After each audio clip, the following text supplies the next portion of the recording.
자, 이제 두 번째 들을 텐데, 이제 우리가 공부할 것은 수학적 확률이에요. 쉽게 말하면 이제 실생활 문제인데, 실생활 문제. 그 중에서 첫 번째가 수학적 확률이다 라고 적는 게 좀 더 이해가 빠르겠죠.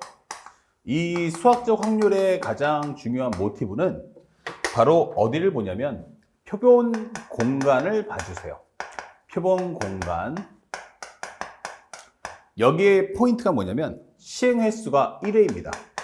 시행 횟수 1회. 시행 횟수가 1회. 그리고 and 현재 제한 사항이 없다 라고 파악하시면 되겠습니다. 이게 가장 중요한 핵심이에요. 그래서 표본관을 봤을 때 현재 시행 횟수가 1회이면서 제한 상황이 없다. 요거를 먼저 확인하시면 현재 이 컨셉의 문제다 라고 생각하시면 좋겠습니다. 그래서 앞에 있는 내용을 보니까 이런 말이 나와 있어요. 쫙 보면 현재 여기가 바로 뭐다? 표본 공간 전에 나오는 이 내용이 바로 배경이에요. 그러면 상대방이 어떤 멘트를, 어떤 설정을 알려줄 거야 라고 보여주는 거예요. 이게 바로 배경. 그러면 우리는 이 배경을 반드시 뭐 해라? 최적화 정리해야겠죠?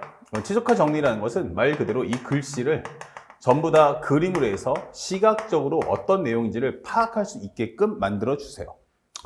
그러면 상대방이 뭐뭐뭐뭐일 때라고 설명이 될 거야. 그때 뭐뭐뭐뭐일 확률을 구하세요. 자, 이렇게 질문하게 됩니다. 자, 여기서 가장 중요한 건 뭐냐면 우리가 이제부터 확률을 볼 때는 두 가지로 나뉘셔야 돼요. 그래서 뭐뭐일 때에다가 별표. 그래서 뭐뭐일 때를 기준으로 생각하는데 앞쪽에 나오는 이것이 바로 우리가 지금 보고자 하는 표본 공간이 되는 거야. 자, 그러면 이 두 번째 이 표본 공간이란 무엇인가? 앞에 내용을 쭉 읽어보시면 내가 어떤 행동을 취하는데 그 행동하는 자체가 몇 번을 하는가? 라고 한다면 시행 횟수가 1회입니다 라는 걸 확인할 수가 있어요. 그리고 특별히 주사위를 한번 던질 때 하고 끝나는 거지. 이렇게 주사위 한번 던질 때 그러면 1, 2, 3, 4, 5, 6이 나와 끝 이게 되는 거죠. 이런 것은 제한사항이 없다 라고 확인할 수가 있습니다. 제한사항이 없다.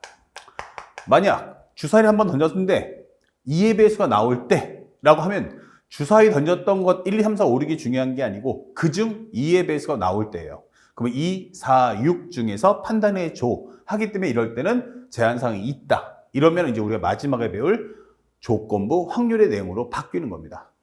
그래서 우리가 공부할 때 이 부분을 꼭 확인해 주세요. 표본 공간이 어떤 내용이냐, 시행 횟수가 1회인가, 그리고 제한사항이 있는가 없는가를 확인해 주는 습관을 가져보자. 그리고 이 뒤에 나올 내용이 바로 사건인데 이제 상황을 한번 살펴보니까 두 번째, 사건의 종류를 확인해 주세요. 현재 사건의 종류를 봤는데 사건의 종류가 몇 가지야? 그러면은 하나. 사건의 종류가 한 가지야 라고 하면 뭐가 되죠? 바로 A 이렇게 되는 거죠. A가 발생할 확률. 그러니까 기본적인 내가 제한사항을 하나밖에 주지 않아 이게 되는 거야. 그렇다면 이것이 바로 사건 A구나. 그러면 경우에서 두 개로 갈라져요. 현재 만약에 쉽다면 이 A라는 자체 내용이 쉽다와 두 번째 어렵다로 갈라지는 겁니다. 그래서 내용 자체가 쉽다라는 것은 양이 적다. 양이 적다. 어렵다라는 것은 양이 많다라는 것도 동의어라는 걸 잊지 말아주세요. 만약에 내용이 쉽다면 어떻게 해라? 이때는 직접 구하기 이게 되는 거야. 직접 구하기. 자, 그래서 우리가 구하는 내용이 뭐야? 라고 한다면 PA를 구해주세요 라고 하면 전체 개수 NS를 구한 후 그 다음에 우리가 원하는 사건 A의 개수를 구해주면 된다. 설명하시면 되겠어요. 근데 만약 어렵다면 어떻게 할 거냐? 이럴 때는 전체 확률 1에서 뭐 하자? A가 아닌 것을 구해서 뺀다. 이렇게 푸시면 돼요. 현재 A가 어렵습니까? 라고 한다면 여기는 A가 쉽다. 좀 더 자세하게 쓴다면 PA란 1-PA 여집합이야 라고 설명하시면 돼요. 그러면 A가 어렵다. 그러면 여기는 자체적인 내용이 쉽다라고 설명을 해줄 수 있다는 거 잊지 말아주시기 바랍니다. 그래서 시행의 수가 1회인 경우는 이렇게 두 가지를 카테고리 정리해서 풀어주시면 좋겠고요. 이제 본격적으로 어렵게 한번 해볼까? 라고 한다면 세 번째, 사건의 종류가 두 가지 이상이 나옵니다. 근데 여기 편하게 우리가 두 가지라고 한번 설명해 볼게요. 그러면 여기서는 첫 번째, A 현재와 B가 존재할 거야. 이게 되는 거예요. 근데 문제를 봤더니 1번, A 또는 B라고 설명이 됩니다. 이렇게. A 또는 B. 이거는 우리가 알고 있는 합집합이죠. 그럼 P, A 합집합 B다. 이게 되는 거예요. 이때는 우리가 원하는 건 PA를 구하고 PB를 더해준 후에 PBI와 PB를 더한 후에 PA 교집합 B야 라고 적어주면 되죠. 그런데 문제는 여기까지 적었죠. 그 다음에 이 과정에서 우리는 여태까지 실제 집합에서는 A와 B의 개수가 다 적혀져 있는 상태로 풀기 때문에 쉽지만 우리는 지금부터 요 1번과 그 다음에 2번과 3번을 직접 구하셔야 됩니다. 그래서 1번 PA 구하기 이게 되는 거예요. PA 구하기. 자, A 값 구해와 이게 되는 거고요. 두 번째, PB를 구해오세요. 오케이. 세 번째, PA 교집합 B를 구한다. 이게 되는 거예요. 첫 번째, PA를 구할 때는 B의 상황은 생각할 필요가 없다. 이런 뜻이고요. B를 구할 때는 A를 생각할 필요가 없다. 그리고 마지막에는 A와 B를 동시에 만족하는 걸 생각해서 풀어줘. 그래서 이 세 가지를 합친 후 이것을 다시 입력해 주세요. 라고 푸시면 우리가 알고 있는 현재 A 합집합 B에 대한 확률을 구할 수가 있다. 이게 되는 거예요. 그 다음에 두 번째인데 현재 이거에선 A 이고 B 이렇게 되는 거예요. A 이고 B. 자, 근데 이 문제를 잘 보면 시험 문제가 원하는 옵션을 봤어요. 그러니까 현재 이 과정에서 말하고자 하는 건 뭐냐면 결국 이것은 A 교집합 B를 얘기하는 거 아닐까? 라고 생각하기 쉽죠? 맞습니다. A 교집합 B가 맞아요. 근데 상대방이 줄 때는 어떻게 줄 거냐? 여기다가 배경을 줄 거예요.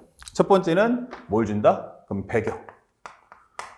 배경을 던져주고요. 상대방이 중요한 것은 뭐뭐 할 때 다음 조건을 만족할 확률을 구해주세요. 다음 조건을 만족하는 확률은 이게 되는 거예요. 확률은 이게 되겠죠. 확률 이렇게 되는 거예요. 자, 이러면서 여기에 뭐가 뜬다? 바로 가하고 나가 뜨는 거예요. 자, 이런 식으로요. 자, 우리가 이제 포커스 잡을 부분은 바로 이 가나를 동시에 만족해라 라고 하는 거죠. 그래서 여기를 우리가 A, 여기를 B라고 설명하는 겁니다. 자, 그런데 문제는 여기서부터 발생하는 거야. 현재 우리가 알고 있는 내용을 한번 정리해 보니까 그러면은 현재 이 내용에서 우리가 알아야 될 건 뭘까? 바로 이것이 포커스예요. 첫 번째, 만약 A하고 B가 어때 하면은 A 쉽다, B도 쉽다 이렇게 나온다면 A도 쉬운데 B도 쉽네? 이렇게 돼버리면 그냥 직접 구하시면 되죠. 그래서 이때는 PA 교집합 B가 뭐야? 라고 한다면 이건 전체 NS분의 우리가 원하는 NA 교집합 B를 구하시면 돼요. 그래서 A라는 값은 맨 처음에 기준을 세워주시고요. 첫 번째, A는 기준 세우세요. 기준 세우기. 그 다음에 두 번째, B는 A의 기준에서, 기준 상황에서, A의 기준 상황에서 B가 성립하는 경우의 수 구하기 이렇게 되는 거예요. 자, 이렇게 문제를 풀어주시면 되는 거야. 그러면은 우리가 아주 여유롭게 문제를 맞출 수 있죠. 자, 이렇게 문제를 소화하면 된다.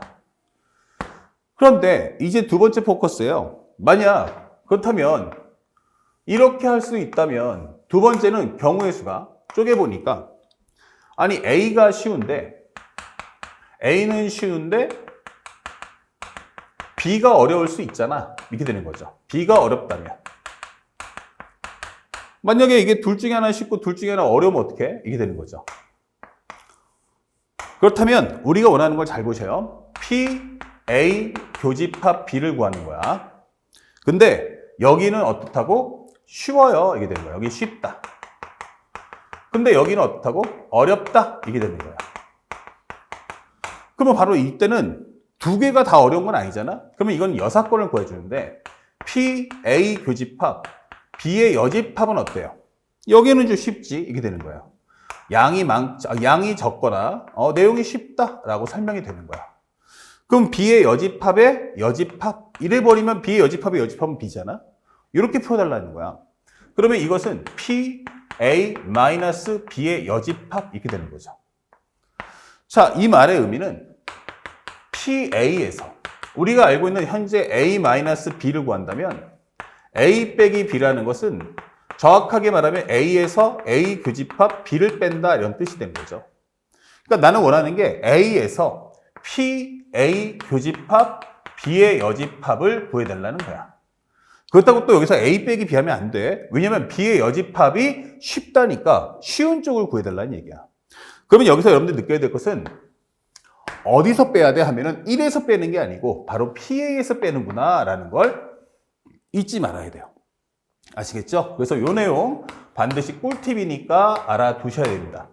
잠시 후 문제 풀 때도 하나하나 보여드릴 거예요. 두 번째 경우는 A가 쉽다면 그리고 B가 어렵다면 어떻게 풀 것인가 정확하게 정리해서 먼저 가에 해당하는 PA 확률을 구해주시고 PA의 기준에서 B의 여집합이 될 확률을 구해서 빼준다는 거 잊지 말아주세요. 그 다음에 세 번째 A도 어렵고 그리고 B도 어렵다면 이렇게 되는 거야. 이건 둘 다 어렵네 이렇게 되는 상황이죠. 그래서 이럴 때는 어떻게 풀겠니? 라고 질문하는 거야. 그러면 PA 교집합 B를 구해주세요 라는데 요 내용이 어렵습니다. 어렵다. B도 어렵다. 이게 되는 거예요. 그러면 우리가 그것의 여집합을 구하면 어때? 이게 되는 거예요. 그러면 1-P의 A 교집합 B에 대한 현재 여집합을 구해버리면 되지 않을까? 그렇죠? A 교집합 B에 대한 여집합을 현재 빼버리면 되잖아. 그러면 여기는 어떻게 돼? 하면은 1-P의 A 여집합 합집합 B의 여집합이다. 이렇게 되는 거예요. 아, 그렇구나.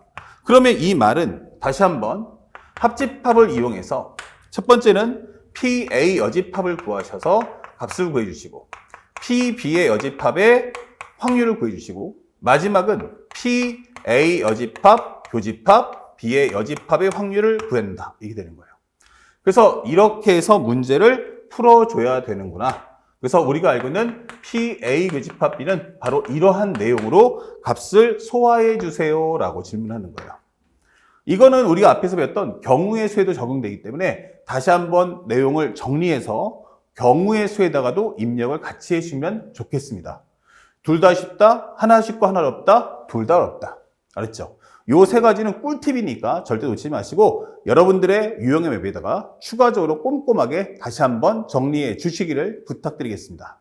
자, 지금부터 본격적으로 문제풀이 시작합니다.